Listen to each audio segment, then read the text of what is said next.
சீயோன் விசுவாச தேவாலயம் வழங்கும் ஜீவ குரல். போதகர் விக்டர் ஞானராஜ் பல்லாண்டுகள் பீபா வானொலி மூலம் தேவ செய்தியினை வழங்கியுள்ளார். தற்சமயம் தென்னிந்தியாவின் திருச்சி பட்டணத்தில் உள்ள சீயோன் விசுவாச தேவாலயத்தின் போதகராய் இருக்கின்றார். அந்த ஆலயத்தின் ஆராதனையில் வழங்கிய அனலுள்ள கருத்தாளம் நிறைந்த செய்தியின் மூலம் ஆசீர்வாதம் பெறுங்கள். I am Sara Kasturi Sekhar. I was a senior lecturer in Ledo College, Madurai. நீ உன் கணவருக்கு பார்க்கின்சன் நோய் இருந்து நடக்க முடியாமல் இருக்காங்கல்ல, நீ ஃபோன் பண்ணி ஜெபிக்க சொல்லு, அவர் நல்லா நடப்பார் அப்படின்னு சொன்னாங்க. ஆனால் எனக்கு ஃபோன் மூலமாக ஜெபிச்சு ஆசீர்வாதம் வாங்க பிடிக்கலை.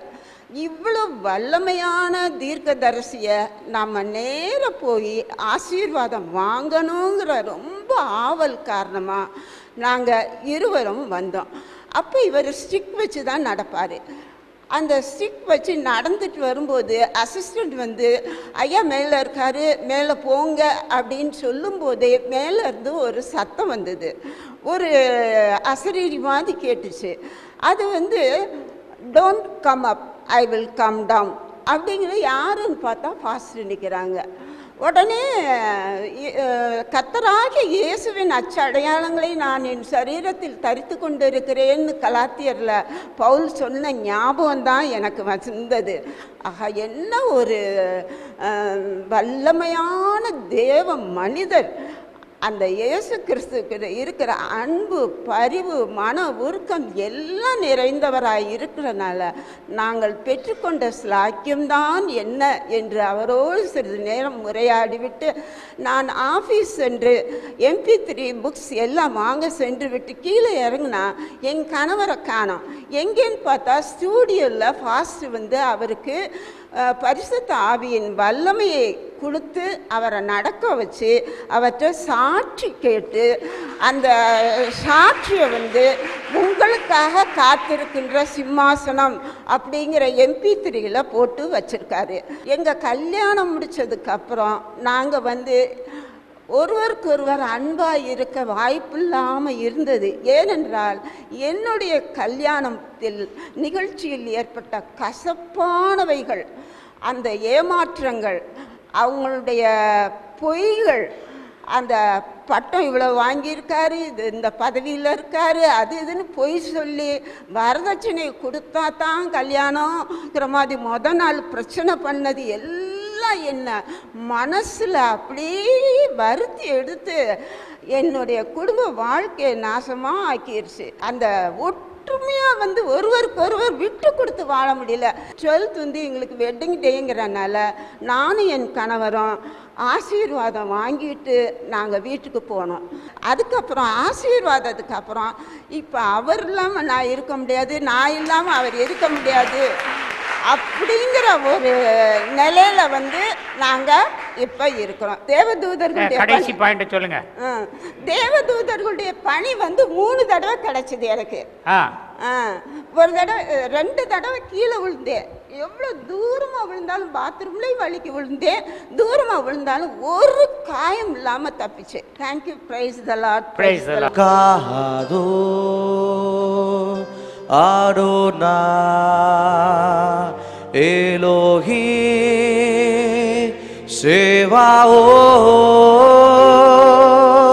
ஆடோனா எலோஹி சேவாஓ ஆசே ஹாயா வேகோவே வேயாவோ ஆசே ஹாயா வேகோவே வேயாவோ. இந்த பாடலுடைய அர்த்தம் பாஸ்டர் சொன்னாரு.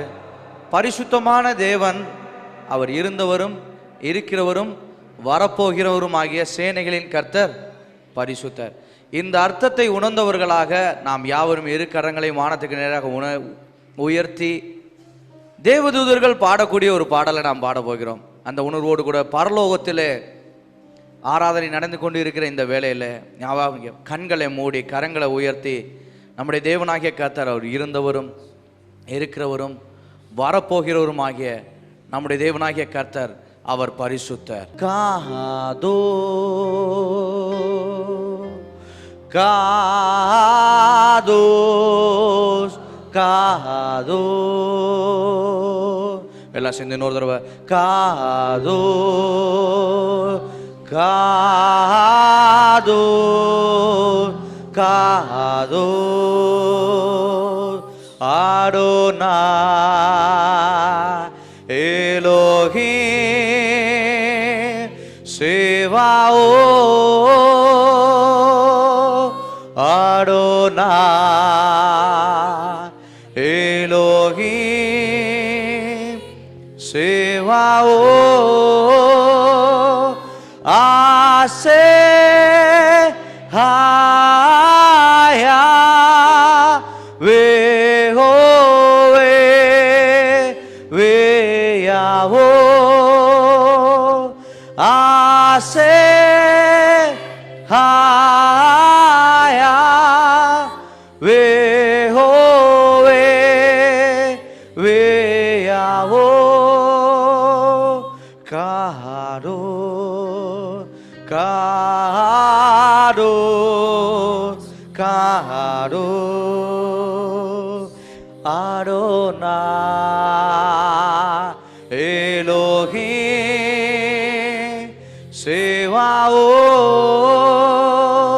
Adonai. பரலோகத்தின் இரு சாட்சிகள். Program number 593. இந்த செய்தியின் வசனங்கள், செய்தியின் காரியங்கள் நான் பார்த்தவை. 2 சாட்சிகள். ஆண்டவர் 2 சாட்சிகள் என்று எனக்கு சொன்னவுடன் வெளிப்படுத்தும் விசேஷம் 11ஆம் அதிகாரத்தில் வரக்கூடிய 2 சாட்சிகள் என்று நான் நினைத்தேன். பரலோகத்தின் 2 சாட்சிகளை குறித்து 3.5 ஆண்டுகள் அவர்கள் உலகத்தில் பிரசங்கம் பண்ணுவார்கள் என்று சொல்லி, அது ஏனோக்கு, மோசே எலியா அப்படின்னு பல ஸ்கூல்ஸ் ஆஃப் தாட் இருக்கு. 2 சாட்சிகள்.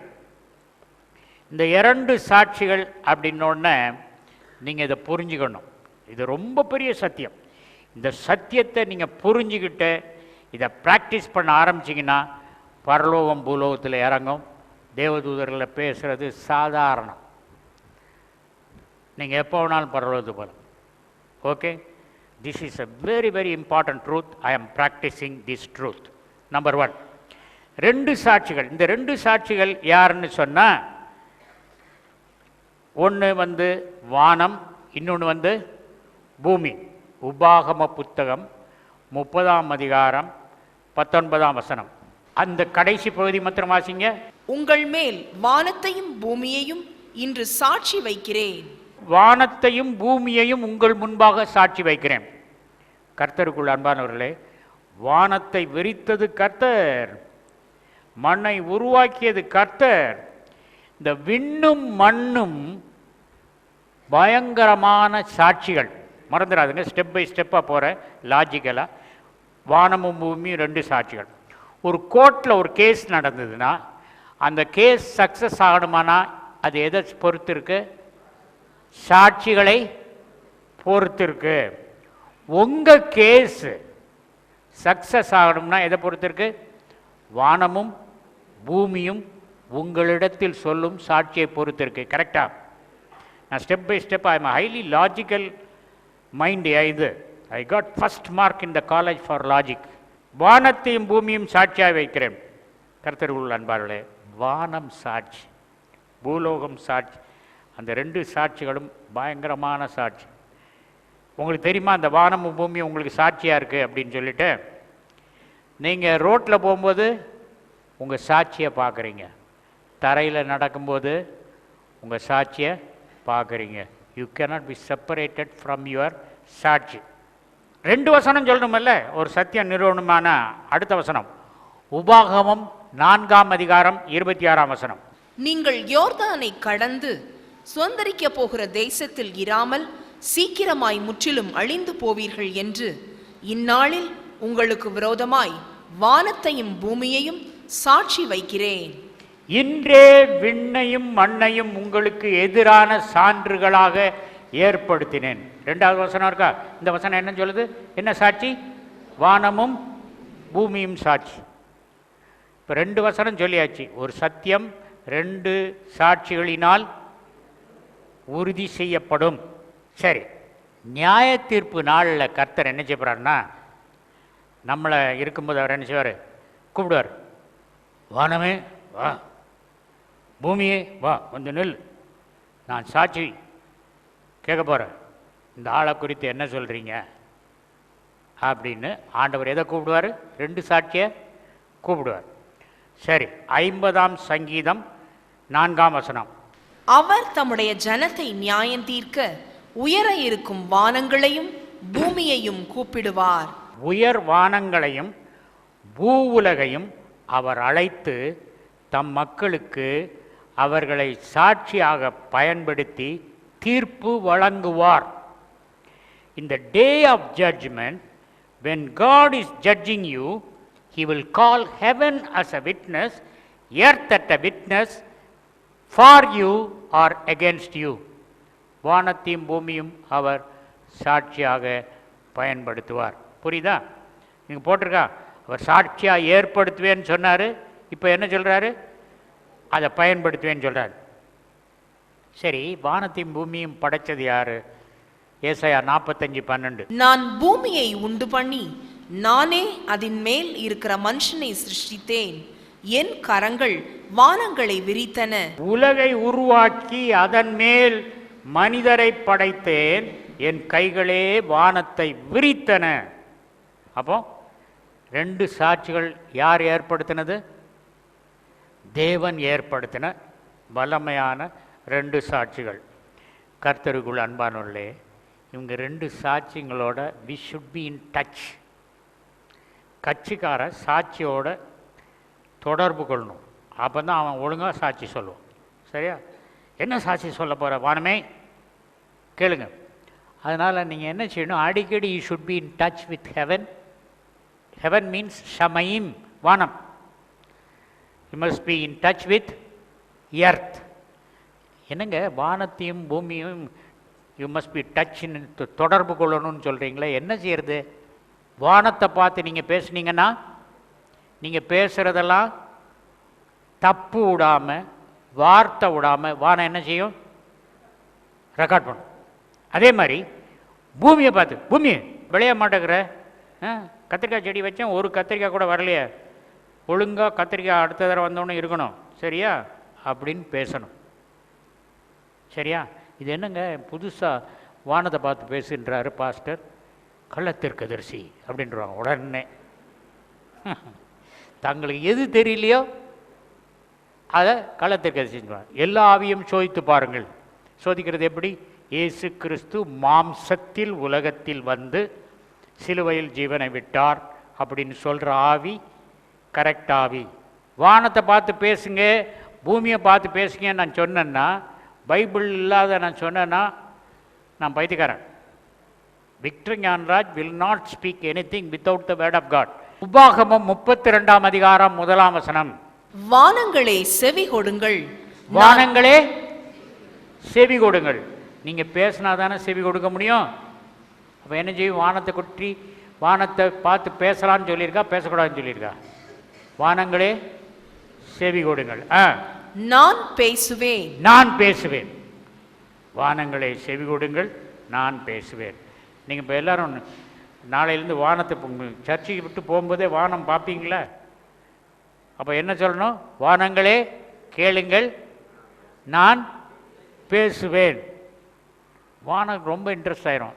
இவ்வளோ நாளும் தரையே பார்த்துட்டு இருந்தவன் இன்றைக்கி வானத்தை பார்க்குறான். பாருங்கள், இந்த பன்றி இருக்குது பாருங்கள், அது கழுத்து வந்து வானத்தை பார்க்கவே செய்யாது. ஒரு நாள் தலையில் கட்டி ஒரு கம்பில் தீட்டு போவோம். அப்போ தான் முதல் தடவை அது வானத்தை பார்க்க, இப்படி ஒரு வானம் இருக்கிறதா அப்படின்னு பார்க்க. அதனால் நம்ம அப்படி இல்லாமல் இப்போவுமே பார்த்துருவோம், கோயில் முடிஞ்சுவோம். இப்படி தரையாக பார்த்துட்டு போகிறவங்க இன்றைக்கி நைட்டில் இப்படி பார்த்துட்டு போங்க, முட்டிடாதுங்க எதையும் போய். சரி, வானங்களே பேசுங்கள், நான் செவி கொடுப்பேன். சரிப்பா, ஏசாயா 1:2. வானங்களே கேளுங்கள், பூமியே செவிகொடு, கர்த்தர் பேசுகிறார். விண்வெளியே கேள், மண்ணுலகே செவிகொடு, ஆண்டவர் திருவாய் மலர்ந்தருளுகின்றார். நம்ம ஜட்ஜ்மெண்ட் டேல சொல்லும், நான் வானத்தை பார்த்து பேசி மெசேஜ் போயிருக்கு த்ரூ த ப்ராப்பர் சேனல்னு வாங்க. தாசில்தார்கிட்ட இருந்து அதுக்கப்புறம் கலெக்டருக்கு போய், கலெக்டர் இருந்துன்னு மினிஸ்டருக்கு போகும், அதுக்கப்புறம் சீஃப் மினிஸ்டருக்கு போகும். அது ப்ராப்பர் சேனல். அப்போது ஆண்டவரை பார்க்க முடியாதுன்னா முதல்ல go through the sky and go through the earth. You speak. ஆண்டவரும் வானத்தை பார்த்து, இப்போ ஏசாயா 1:2 சொல்கிறது விண்வெளியே கேள்னு சொல்கிறது ஆண்டவர் சொல்கிறது. நம்மளும் பேசணும், ஆண்டவரும் பேசுகிறாரு. அதுக்கப்புறம் நம்ம பேசுகிறது சாதாரண வார்த்தை இல்லை. Our words are very powerful. Book of Job 22:28. நீர் ஒரு காரியத்தை நிர்ணயம் பண்ணினால், நீ ஒரு காரியத்தை நிர்ணயம் பண்ணினால், when you decree a thing, நிர்ணயம் பண்ணினால்னு போட்டிருக்கு இங்கிலீஷ் பைபிளில். when you decree a thing it shall be established. டிக்ரிங்கிறது லீகல் டேம், கோர்ட்டில் சொல்கிறது. அங்கே டிக்ஷனரியில் போய் பார்த்து டிக்ரிக்கு நான் எழுதினது என்னென்னா, decree is an authoritative declaration provided by the government or an official in the cadre of a judge. நிர்ணயம் பண்ணுதல் இல்லை, தமிழில் ஒன்றும் புரியல.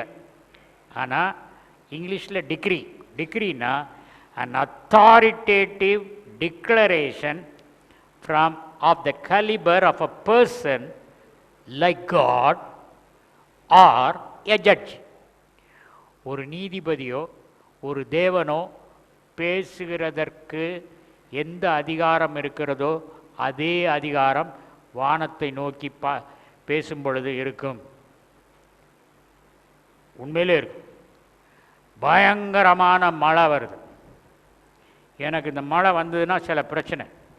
இன்றைக்கு வானிலை அறிவிப்பு என்னவென்றால், வங்கக்கடலில் வாயுமண்டலம் தாழ்வு ஏற்பட்டிருக்கிறதுனால் பலத்த மழையை எதிர்பார்க்கலாம். இங்கே நான் சொல்கிறேன், வானமே கேள். இதுவரைக்கும் நான் சொன்னது தான் கேட்குது. ஏன்னா நான் சொல்கிறது டிக்ரி, அவங்க சொல்கிறது அழிவுள்ள வித்து. புரியுதா? அதே நேரத்தில் மழை வேணும், வீட்டில் தான் இருக்கேன், வேலை இல்லை. மழையே, மேகங்களே எங்கே இருக்கிறீர்கள், வாங்க அடிங்க மழை. இங்கே தரையெல்லாம் ரொம்ப ஹாட் ஆச்சு. ஒன்றும் இல்லாத இடத்துலேருந்து திடீர்னு மேகம் வந்துடுச்சு, மழை கொட்டுது. நம்ம வானத்தோட பேசினா சாட்சி கடைசி நாளில் சாட்சி சொல்லும். ஆனால் இன்னைக்கு அது வேலை செய்யும். சாது சர்க்கார் மீட்டிங் ராஜபாளையத்தில் நான் டிரான்ஸ்லேட் பண்ணோம். மழை தூறுது, வந்திருந்த கூட்டம்லாம் எந்திரிச்சு போகுது. எல்லோரும் உட்காருங்க அப்படின்னா, என்ன இவர் கொடை பிடிச்சிக்கிட்டு எல்லோரும் உட்காருங்கன்றாரு, நாங்கள் எங்கள் கொடையை எடுத்துகிட்டு வந்திருக்கோம் அப்படின்னு எல்லாரும் முணுமுணுக்கிறாங்க. வானத்தை பேச, வானமே மழையை கொஞ்சம் நிறுத்து, ஐயா பேசணும், முடிச்சோடனே கொட்டு அப்படின்னா, சரிங்க ஐயா நீங்கள் ஆர்டர் போட்டீங்கன்னா நான் மறுக்க முடியுமா? மழை நின்றுச்சு, நின்னவங்களும் உட்காந்துட்டாங்க. மழை நின்றுச்சு, நின்ன ஆட்களும் உட்காந்துட்டாங்க. கூட்டம் நடந்தது. நம்ம ப்ராக்டிஸ் பண்ணி பார்க்கணும். வானம் பெரிய சாட்சி. அந்த வானத்தை கட்டுப்படுத்தும் அதிகாரம் யார் கையில் இருக்க? உங்கள் கையில். அதனால சும்மா இருக்கும்போது, வானமே அவன் இந்த வீட்டில் நெல் காய போட்டிருக்காங்க, நீ மழை கொட்டு அப்படி அழிஞ்சு போட்டோம் அப்படிலாம் சொல்லக்கூடாது. சும்மா கொஞ்சம் நியாயமாக பேசுங்க. ரைட். ஆகவே நம்முடைய வார்த்தைகளுக்கு அதிகாரம் வல்லமையாக இருக்குது. அதில் என்ன இதுன்னா நமக்கு புரியலை. ஏன்னா நம்ம காலையிலேருந்து சாயங்காலம் வரைக்கும் நிறைய வார்த்தை பேசுகிறோம். எல்லா வார்த்தையும் அங்கே ரெக்கார்ட் பண்ணி வச்சுட்டு நான் சொல்கிறேன், ஒரு வீட்டுக்கு போயிருந்தேன். போனோடனே, பாஸ்டர், என் மகளுக்கு மெடிக்கல் காலேஜில் சீட் போட்டிருக்கோம், நீங்கள் கொஞ்சம் ஜெபம் பண்ணுறீங்களா? உங்கள் ஜெபத்தை தான் நம்பி இருக்கோம், நாங்கள் ஆண்டவரை தான் நம்பி இருக்கோம் அப்படின்னாங்க. நானும் ரொம்ப ஆண்டவரை நம்புகிறாங்க போல் இருக்கு அப்படின்னு, கர்த்தாவே உங்களையே நம்பி இருக்கும் இவர்களுக்கு ஒரு சீட்டு தாங்க அப்படின்னா. என் ஜெபத்துக்கு ஆண்டவர் 80 மார்க் போட்டார். ஏன் என்ன சொன்னேன்? உங்களை தான் நம்பியிருக்கா. ஜெபம் முடிச்சுட்டு போய் டைனிங் ஹாலில் உட்காந்தோம். பாஸ்டர், சீட்டுக்காக 30 லட்சம் எடுத்து வச்சுருக்கோம், அதை எப்படி கொடுக்குறதுன்னு தான் தெரியல. இப்போ நாங்கள் அதை பேசிகிட்டு இருக்கோம். 30 லட்சம் கொடுத்தா கட்டாயம் கிடச்சிடும்.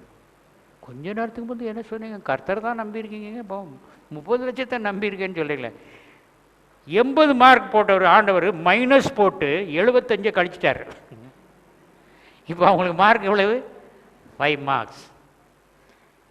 30 லட்சம் கொடுத்து சீட்டை இழந்துட்டாங்க. தானியேலை சிங்க குகையில் போட சொன்ன ராஜா யார்? டேரியஸ். அந்த ராஜா தானியேலை சிங்க குகையில் போடணும்னு எழுதி கொடுத்துட்டு ராத்திரி பூரா தூங்காமல் இருந்தான். ஏன்னா அவன் வார்த்தையை அவனாலேயே மாற்ற முடியலை. அவன் சொன்னான், என் வார்த்தையில் உன்னை சிங்கத்தில் போட்டேன், உன் தேவன் உன்னை காப்பாற்றினாரா? காலையில் எழுந்திரிச்சு போகிறான். ராஜா தூங்குறதுக்கு மியூசிக் வாசிப்பாங்க.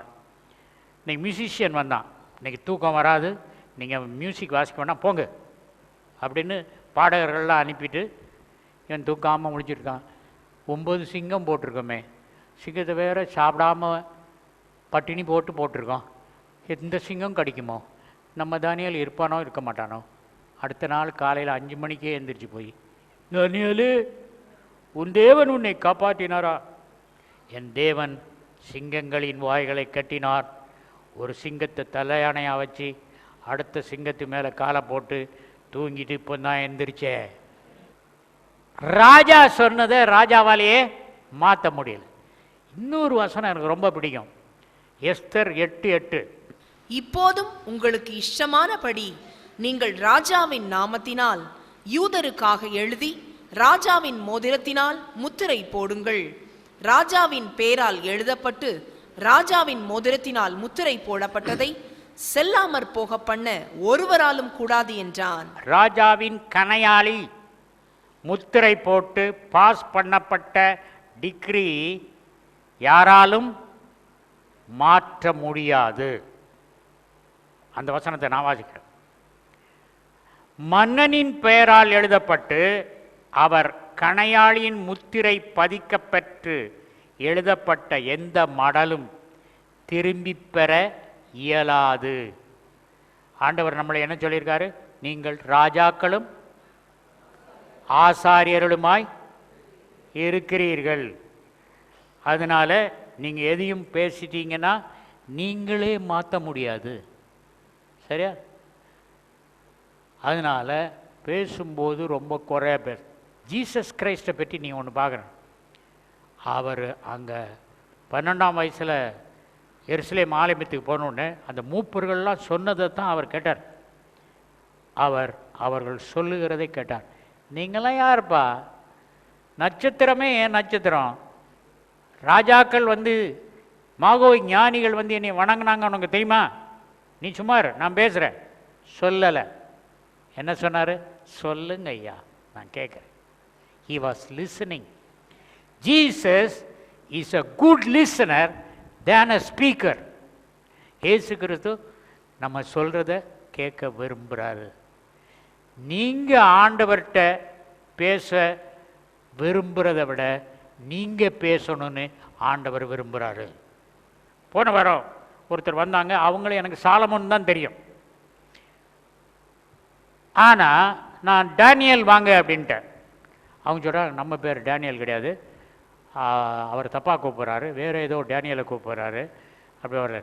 நீங்கள் தான் வாங்க அப்படின்னு நம்ம வந்தாங்க. Daniels have come. டேனியல்ஸ் நானே கூப்பிட்டேன், ஆண்டவர் கூப்பிட சொன்னார். But I didn't ask him his name. கர்த்தருடைய பரிசுத்த நாமத்துக்கு ஸ்தோத்திரம். என்னுடைய மகன் Alan Rajesh is working central excise. அந்த டிபார்ட்மெண்ட்டில் 1 இயராக அவனுடைய ப்ரமோஷனை தடை பண்ணி வச்சுருந்தாங்க. ஏன்னா அவன் அடிக்கடி ஜெர்மனுக்கு ஹாக்கி விளையாட போவான். அதனால் அவங்க அவனுக்கு கொடுக்கக்கூடாது ப்ரமோஷன்னு சொல்லிவிட்டு அடிக்கடி ஜெர்மன் போயிட்டு வரானேன்னு சொல்லிட்டு நிறுத்தி வச்சுருந்தாங்க. கர்த்தருடைய கிருபையினால் ஐயா கிட்ட ஒரு தடவை ஜெபிச்சுட்டு போனோம். அவனுக்கு இப்போ அந்த ப்ரமோஷன் ஆட்டோமேட்டிக்காக வந்திருக்கு. அவன் இப்போ இன்ஸ்பெக்டர் ஆகி சார்ஜ் எடுத்துக்கிட்டான் ஃப்ரைடே அன்னைக்கு. கர்த்தருடைய பரிசுத்த நாமத்துக்கு ஸ்தோத்திரம். நாங்கள் வேறு வேலையாக வந்தோம். ஆனால் இந்த சாட்சியை சொல்லணும்னு நான் நினச்சிட்டு இருந்தேன். இவர்கிட்ட சொல்ல நான் போய் சொல்லாமல் நான் இருன்னாரு. உடனே ஐயா கர்த்தருடைய சத்தத்தை கேட்டு எங்களை கூப்பிட்டாரு. கர்த்தருடைய பரிசுத்த நாமத்துக்கு ஸ்தோத்திரம். வந்த உடனே வீட்டில் போய் ஃபோன் பண்ணுறாங்க. எங்கள் ஹஸ்பண்டு பேர் டேனியல் சாலமோன். ஆனால் டேனியல்ங்கிறது மறந்துட்டார். எல்லாரும் சாலமோன் சாலமோன் கூப்பிட்டு அவருக்கு அப்பா அம்மா டேனியல்னு பேரை வச்சு தான் மறந்துட்டாங்க. நீங்கள் வழக்கமாக எங்களை கூப்பிடுறது சாலமோன், ஆனால் அன்னைக்கு டேனியல்னு கூப்பிட்டீங்க, நீங்கள் கூப்பிடலை, ஆண்டவர் கூப்பிட்டார். எனக்கே சந்தோஷமாக இருக்குது. ஆண்டவர் செய்யுது. காரணம் 2 சாட்சிகளை நான் பயன்படுத்துகிறேன். டிகிரி ராஜாவின் எழுத்துக்களுக்கு அவ்வளவு வல்லமை. பிசாசு துரத்தும் போது பிசாசும் நமக்கு கீழ்ப்படிது. நிறையா ரெக்கார்டிங் பண்ணி வச்சுருக்கேன். பிசாசு துரத்தும் போது எப்படியெல்லாம் நடக்கும். கர்த்தருக்குள் அன்பார்களே, தேவதூதர்களே கேட்டால் பிசாசு கட்டாயம் கேட்கும். என்னுடைய ஊழியத்தை ஆரம்பித்த நாட்களில் எனக்கு பிசாசெல்லாம் துரத்தலான்னு நம்பிக்கை இல்லை. ஒரு கிராமத்தில் போய் ஊழியம் செய்கிறேன். ஒருத்தன் தண்ணி அடிச்சுட்டு வந்து சொல்கிறான், என் மகா 12 மணிக்கு எந்திரிச்சு பானையை உடைப்பா, சோறு போடுன்னு சொல்லுவா, அவளுக்கு 1.5 படி அரிசி போட்டு சோறு சாப்பிடணும், அது எங்கே தான் போகும்போது தெரியல, அவ்வளோத்தையும் சாப்பிட்ருவா. இப்போ ஜோமணி அந்த பிசாசு துரத்துனா. அந்த நேரம் பிசாசு சொல்லுது, டேய் உனக்கு வயசு என்ன? 32. எனக்கு வயசு எவ்வளோ தெரியுமா? தெரியாது. 6000 வருஷம். நான் சீனியர். அவ்வளோ. ஆமாம், நீ சீனியர் தான். நீ ஜூனியர் 32 வயசு வந்துட்டியா வாலாட்டிட்டு துரத்துறதுக்கு. அங்கே இருந்த பாஸ்டர் அவர் ஓடிட்டார். ஏன் பாஸ்டர் எங்கே உதவிக்கு இருப்பாருன்னு பார்த்தா அவர் ஓடிட்டார். அவர் சொன்னார், போன வாரம் என்னை அடிச்சிட்டாரு, அதனால் நான் இளநீ வாங்குறேன்னு போயிட்டார். அவர் மாட்டிக்கிட்டேன். ஷூ நடுங்கிறது எனக்கு தான் தெரியுது. பிசாசே இப்போவுமே போயிடுறியா? எனக்கு பயமாக இருக்கு. யாருக்கு பயம்? பிசாசுக்கு இல்லை, அந்த ஆளுக்கு. நாளை காலையில் வருவேன், பிசாசு போயிருக்கணும். நான் கடைசி நாளில் பண்ணணும்னு அவர் என்ன சொன்னார், உங்கள் ஜீசஸ் அப்படி தான் சொல்லுவாரான்னு கேட்டார். மாட்டிக்கிட்டேன், சரியான மாட்டிக்கிட்டேன். அடுத்த நாள் காலையில் வாலிபர்கள்லாம் கூப்பிட்டு, வாலிபர் கூட்டம் காலை 6 மணியிலிருந்து எல்லா வாலிபரும் உட்காந்துருக்காங்க. என்ன பாஸ்டர் கூட்டம் நீங்களே, ஒன்றும் நடத்தலை, பேசலை? இல்லைப்பா, வேறு விஷயம்ப்பா. அது அவங்க ஒய்ஃபு அந்த பிள்ளை தீட்டு வராங்க. நேற்று ஒரு நாள் தான் இது பானையை உடைக்கலை, சோறு கேட்கலை, தூங்குச்சு. நான் சொன்னேன், பயந்து ஜெபம் பண்ணால் கூட ஆண்டவர் கேட்குறாரு. ஜீவனுள்ள அன்பின் பரமபிதாவே, நாங்கள் வானத்தில் பேசுகிறோம்ப்பா, பூமிகிட்ட பேசுகிறோம், எங்கள் நியாயத்தை சொல்கிறோம், பணம் இல்லாத பிரச்சனையை சொல்கிறோம், சுகமில்லாத சொல்கிறோம். அவைகள் உமக்கு அவைகளை தெரிவிக்கட்டும். நியாயத்தீர்ப்பு நாளில் அற்புதம் வரட்டும். இயேசுவின் நாமத்தில் இந்த செய்தி, 2 சாட்சிகளின் செய்தி எங்களுக்காய் பரிந்து பேசட்டும்.